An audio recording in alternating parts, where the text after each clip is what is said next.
everyone's favorite cute little abused dinosaur. Sometimes he's a more than vital companion to the Mario Brothers, and other times he's too scared to do much of anything. Today, we're going to look at Yoshi's character in every mainline Mario game and rank him from worthless to elite. His debut is in Yoshi, but his Mario debut is in Super Mario World, where he makes a pretty good first impression.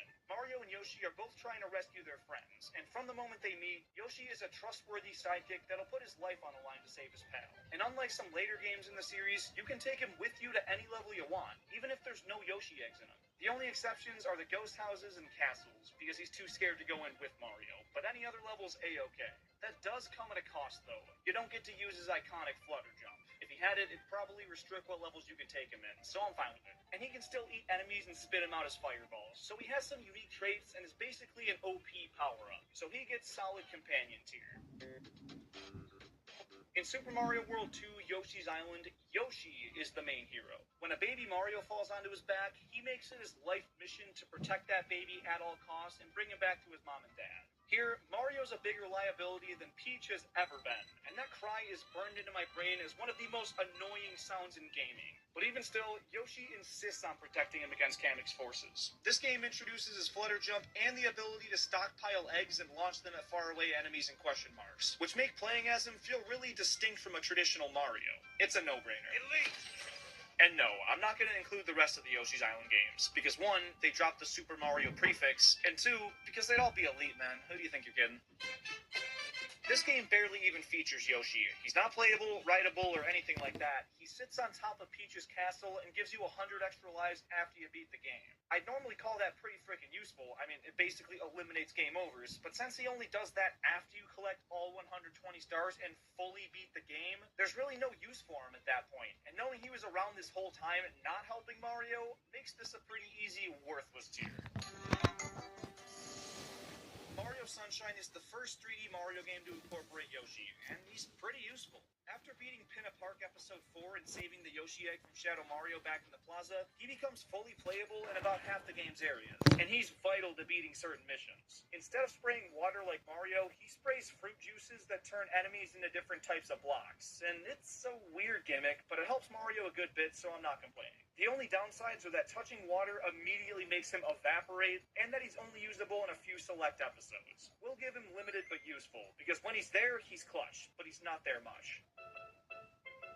This game corrects all the wrongdoings of the original Mario 64, adding Luigi, not making you play with that god-awful controller, even though this one's somehow worse, but most importantly, by letting you play as Yoshi. Not only that, you can play as him independent from Mario, and he's the first playable character you have access to, so unlocking the plumber himself is reliant on Yoshi, making this unquestionably another elite tier. In New Super Mario Bros. DS, he's not playable at all through the main game.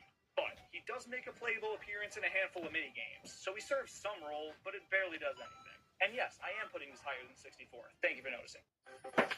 He's not in Super Mario Galaxy, so on to Mario Bros. Wii, where he's brought back to his classic form. He's basically a power-up like he was in Mario World, but he now has his trademark flutter, and because of that, they had to limit his playability to certain levels only, and make Mario leave him at the flagpole at the end of each stage. When he's there, he's useful, not necessary, but it's really not in that many levels, so he'll go limited but useful.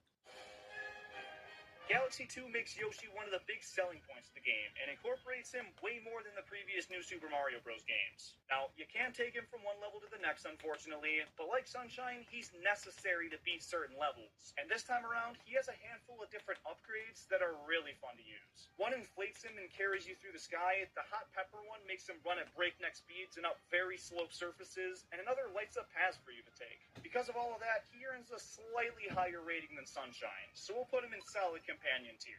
Also, he's used in way more levels, so I think that's a good spot.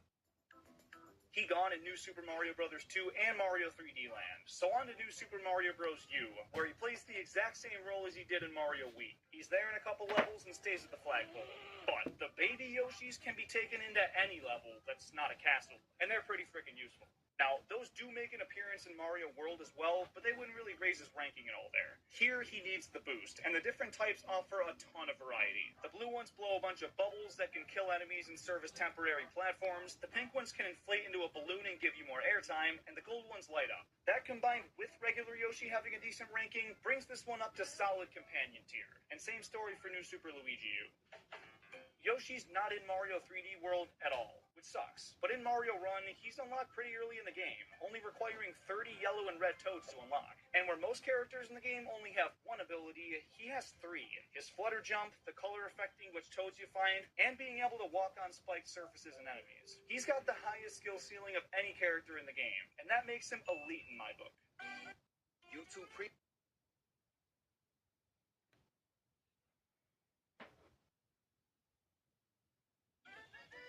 In Mario Odyssey, Yoshi doesn't really do much of anything. He's in a couple levels, and his abilities are needed to clear certain obstacles, but he doesn't actively help Mario. Instead, Mario possesses him, and Yoshi's just lending his body. Pause. So barely does anything.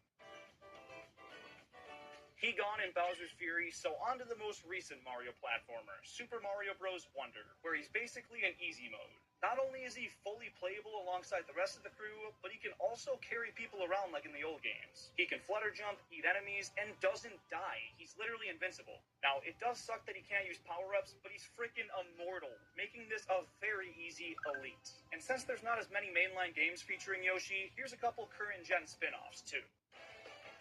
In the latest Mario Golf, he's a pretty high-tier character. With the game's focus on running after your ball, Yoshi boasts the best speed stat in the game, and with a pretty good special shot, it makes him one of the most appealing character selections. In Smash Ultimate, Yoshi is one of the most annoying characters to face online. Getting turned into an egg is so infuriating, and people only play this character when they know how to absolutely clown on you. Apparently though, he's only considered a somewhat mid-tier character, so we'll put him in the middle. Mario Tennis makes him another mid-tier. Nothing special about him, but he's not a terrible choice. Also, it's tennis, there's not really that many big stat differences. In the most recent update of Mario Kart 8 Deluxe, Yoshi Teddy Buggy is the most OP combo in the game. That's why you see it online so much. So this one's cake. Elite.